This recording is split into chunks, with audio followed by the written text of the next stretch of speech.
Hello guys, welcome home maker zone. தையலும் கதையும்ல இன்றைக்கி அடுத்த ஸ்டோரி பார்க்கலாம். இன்னியோட ஸ்டோரி ரொம்ப இம்பார்ட்டண்ட்டான ஸ்டோரி. பிகாஸ் நான் வந்து ஒரு கல்யாண ஆர்டர் எடுத்து அதை எப்படி ஸ்டிச் பண்ணி கொடுத்தேன், அதில் என்னெல்லாம் ஸ்ட்ரகிள் அனுபவிச்சேன்னு சொல்ல போகிறேன். முக்கியமாக அதில் நான் கால் பேசிகிட்டே கொஞ்சம் கேர்லெஸ்ஸாக என்ன பிரச்சனை எனக்கு அதால் வந்துச்சு அப்படிங்கிறதையுமே ஷேர் பண்ணிக்க போகிறேன். இந்த ஸ்டோரி பார்க்குறதுக்கு முன்னாடி ஏதாவது ஒர்க் இருந்தால் எடுத்து ஸ்டார்ட் பண்ணிவிட்டு ஸ்டோரி கேட்டுக்கிட்டே ஒர்க் பண்ணுங்கள். போர் அடிக்காமல் ஸ்டோரி கேட்க என்னோடய சேனல்ஸையும் ஃபாலோ பண்ணிக்கோங்க.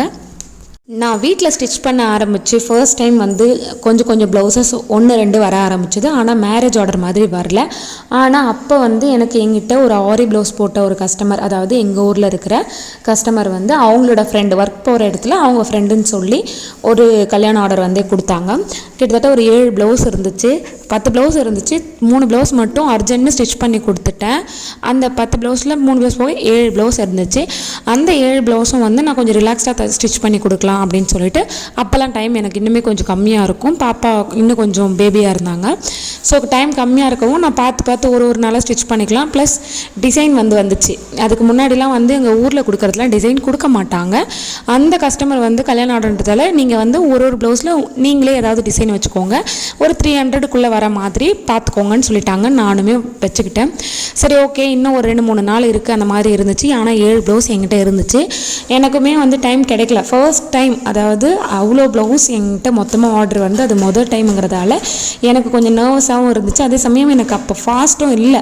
அதனால நான் கொஞ்சம் பொறுமையாகவும் ஸ்டிச் பண்ணிகிட்டு இருந்தேன். டைமும் கிடையாது, ஒரு 3 நாள் அந்த மாதிரி தான் இருந்திருக்கும். அப்போ என்னாச்சு அப்படின்னா, நான் ஃபோன் பேசிட்டே ஸ்டிச் பண்ணிகிட்டு இருந்தேன். ஆஸ் யூஷுவல் சிஸ்டர்ஸ் கிட்டலாம் ஒரு 3 மணி நேரம் 4 மணி நேரம் நாங்களாம் ஃபோன் பேசிகிட்டே தான் ஒர்க் பண்ணிகிட்டே இருப்பேன். எனக்கு அப்போ தான் போர் அடிக்காமல் இருக்கும், வேலையும் நடந்துக்கிட்டே இருக்கும், டென்ஷனும் இருக்காது. அந்த மாதிரி அன்றைக்கி வேலை செஞ்சுக்கிட்டே பேசிக்கிட்டே பண்ணுவோன்னு சொல்லிட்டு நான் பண்ணிகிட்டே இருக்கும்போது ஒரு சின்ன பிரச்சனை ஆகிடுச்சு. மார்னிங் எல்லா வேலையும் முடிச்சுட்டு நான் ஃபஸ்ட்டு உட்காரும் போது ஒரே ஒரு ஆல்ட்ரு மட்டும் இருந்துச்சு. ஒரு ஷர்ட் ஒன்று ஆல்ட்ரு இருந்துச்சு.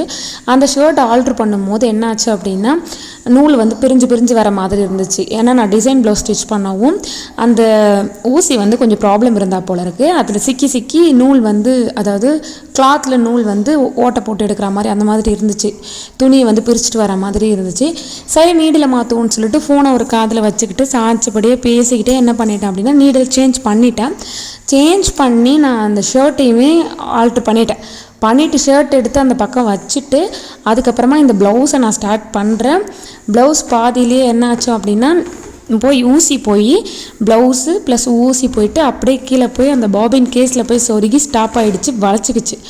மேலே பாதி உடஞ்சும் இல்லை, முக்கால்வாசி உடஞ்சி ஒரு மாதிரி ஒட்டிகிட்ருக்கு ஊசி, அது மாதிரி ஆயிடுச்சு. அதுக்கு காரணம் என்ன அப்படின்னா, நான் பேசிக்கிட்டே ஊசியை அதில் இன்சர்ட் பண்ணனே தவிர அதை டைட் பண்ண மறந்துட்டு இருக்கிறேன்.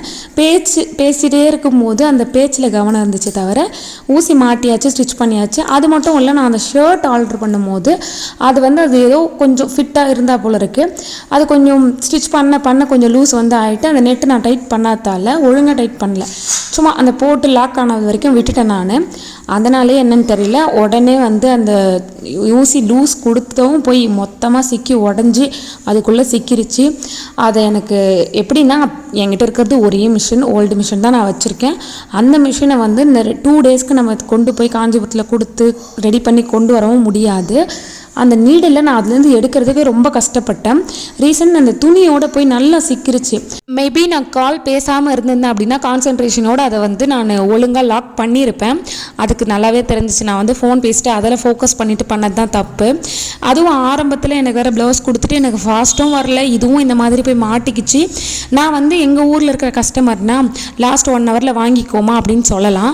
இங்கே தூரமாக இருக்கிறவங்க, அவங்களுக்கு ஒர்க்குக்கு வரவங்க கொடுத்ததால என்ன ஆயிடுச்சு அப்படின்னா, ஃபஸ்ட் ஆர்டரே சொதப்பல் தான், பயங்கர சொதப்பல் ஆகிப்போச்சு.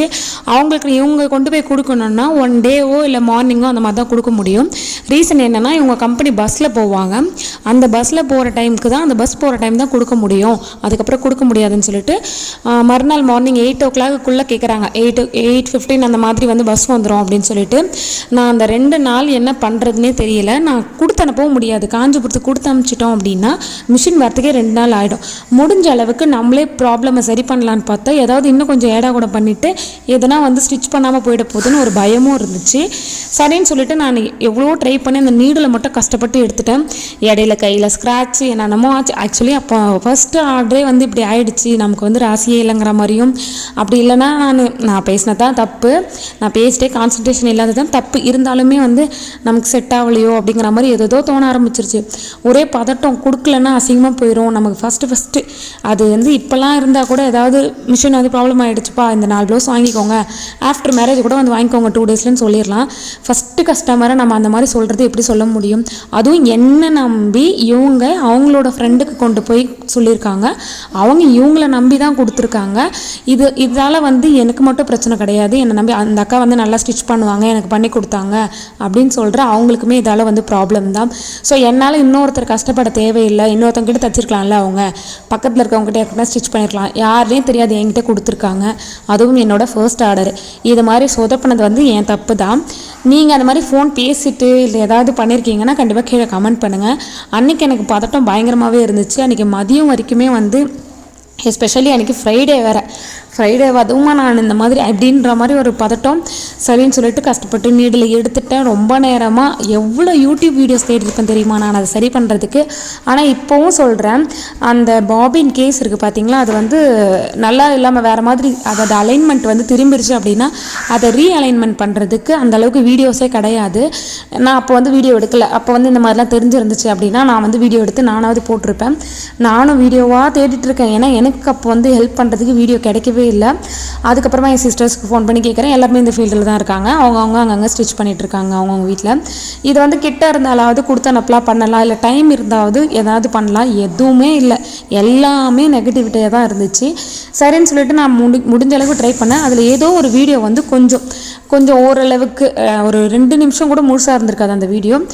ஓரளவுக்கு தான் புரிஞ்சிச்சு அந்த வீடியோவில். அதாவது எனக்கு அந்த ஸ்டார்டிங்கில் அந்த பாபின் கேஸ் எந்த மாதிரி இருக்கணும், எது கரெக்டுன்னு கூட எனக்கு தெரியல. அப்போ அந்த மாதிரி தான் இருந்துச்சு.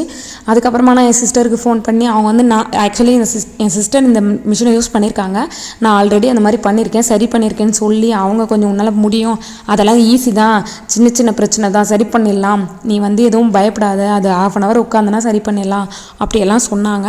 அதுக்கப்புறம் ஒரு மாதிரி டென்ஷன் ஆகிடுச்சு. அதுலேயே உட்காந்து ஒரு 1/2 day வந்து போயிடுச்சு. அந்த 1/2 dayவும் வேறு ஒரு உலகத்துலேருந்து வந்த மாதிரி ஒரு மாதிரி வெறுத்து போச்சு. அந்த மிஷின் மேலே வெறுப்பு வந்துருச்சு. சும்மா ஒரு விஷயத்தை போட்டு நம்ம நோண்டிக்கிட்டே இருந்தோம் அப்படின்னா கொஞ்ச நேரத்துக்கு அப்புறம் அது நம்மளுக்கு வெறுத்து போயிடும். அது ஃபோனாக இருந்தாலுமே சரி, அந்த மாதிரி ஆகிப்போச்சு எனக்கு. அதுக்கப்புறம் நான் எங்கள் அக்காவுக்கு ஃபோன் பண்ணி கேட்கவும் அவங்க வந்து கொஞ்சம் ஆயில் விட்டுட்டு ஒரு 1/2 மணி நேரம் ஃப்ரீயாக விட்டுட்டு இரு, அதுக்கப்புறமா போய் சரி பண்ணு, ப்ராப்பராக சரியாயிடும், நீ கொஞ்சம் ரிலாக்ஸ்ட் ஆகிட்டு போய் பண்ணுன்னு சொன்னாங்க. அதுக்கப்புறமா நான் வந்து ரிலாக்ஸ் பண்ணிவிட்டு அதுக்கப்புறம் போய் ட்ரை பண்ணி அந்த வீடியோஸை பார்த்து என் அக்கா கிட்ட வீடியோ கால் பண்ணி என்னென்னமோ ட்ரை பண்ணி அதை திருப்பி அலைன்மெண்ட் கொண்டு வந்தேன். ஆனால் ஸ்டிச்சிங் எப்படி ஆகுச்சு அப்படின்னா, திரும்பவும் இன்னொரு நீடில் மாட்டும் போது நீடில் வேறு 2-3 மாற்றி மாட்டுறேன். எனக்கு கம்ஃபர்டபுளாகவே இல்லை. ஸ்டிச்சிங் ரீஸ்டிச் பண்ணிகிட்டே இருக்கேன். ஒரு மாதிரி இந்த பொச்சாக வரும் பார்த்தீங்களா, மேலே வந்து நூல் தெரிகிற மாதிரி, கீழே நூல் தெரிகிற மாதிரி. இது பிரச்சனைனா அது பிரச்சனை, கீழே பாபின் கேஸ்லேருந்து லூஸாக வருது, இல்லைனா மேலேருந்து லூஸாக வருதுன்னு. பிகினிங்கில் எனக்கு வந்து இதெல்லாம் கிளியர் பண்ணவே தெரியாது அவ்வளோ சீக்கிரம். எல்லாத்துக்கும் ஒரு 1/2 hour இல்லை 1 hour டைம் எடுத்துக்குது. அந்த மாதிரி டைம் போக போக இன்னும் கொஞ்சம் பிபி ஆகுது. இன்றைக்கி டே முடிஞ்சிச்சு. நம்ம இன்றைக்கி டேயில் 2 ப்ளவுஸ் ஸ்டிச் பண்ணிடலாம்னு நினச்சோம், ஆனால் 1 கூட வைக்க முடியாது போல இருக்குது. இதுக்கப்புறமும் ஸ்டிச்சிங் போக முடியாது போலன்னு ரொம்ப கஷ்டமாயிருச்சு எனக்கு. என்னால் வந்து அவங்க கால் பண்ணாங்கன்னா சொல்லக்கூட முடியல, இந்த மாதிரி ப்ராப்ளம் ஆகிடுச்சு, கொஞ்சம் வந்து அப்படி அட்ஜஸ்ட் பண்ணிக்கோங்கிற அளவுக்கு சொல்ல முடியல.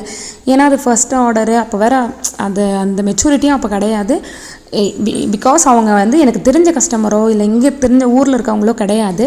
அதுக்கப்புறமா எப்படியோ ரெடி பண்ணி அதுக்கப்புறமா ஓரளவுக்கு ஸ்டிச்சஸ் வர ஆரம்பிச்சிது. அதுக்கப்புறம் நான் ஒரு ஸ்டிச்சும் வந்து ஃபாஸ்ட்டாக ஸ்டிச் பண்ணாத ஸ்டார்டிங்கில் கொஞ்சம் நேரத்துக்கு அப்படின்னு சொல்லவும் நான் பொறுமையாக வேறு ஸ்டிச் பண்ணுறேன். கொஞ்சம் தூரம் நல்லா ஸ்டிச் பண்ணுது. அதாவது இந்த சைட் ஜாயிண்ட் போடுறேன், ஒரு ஃபுல் சைட் ஜாயிண்ட் போட்டுறது, எண்டு கிட்ட வந்து அந்த மாதிரி மறுபடியும் த்ரெட்டு ப்ராப்ளம் காட்டுது. இதே மாதிரி அகைன் நடந்துகிட்டே இருந்துச்சு. ஒரு வழியாக சரி பண்ணி கஷ்டப்பட்டு ஸ்டிச் பண்ணி நான் கரெக்டாக வந்து 8:15 பஸ் வரப்போது 8:10 தான் என் கையிலேருந்தே வாங்கிட்டு போனாங்க சைக்கிளில் வந்து. எனக்கு இன்னுமே ஞாபகம் இருக்குது. இவ்வளோ கஷ்டப்பட்டு நான் ஸ்டிச் பண்ணதே கிடையாது. ஆனால் ஃபர்ஸ்ட் ஆர்டரே அப்படி தான் வந்துச்சு. இது மாதிரி நீங்கள் ஏதாவது மிஷினில் போட்டு குளறுபடி பண்ணி அதை சரி பண்ண முடியாமல் ஏதாவது திணறிருக்கீங்களான்னு சொல்லி கண்டிப்பாக கமெண்ட் பண்ணுங்கள். அடுத்த ஸ்டோரியில் பார்க்கலாம்.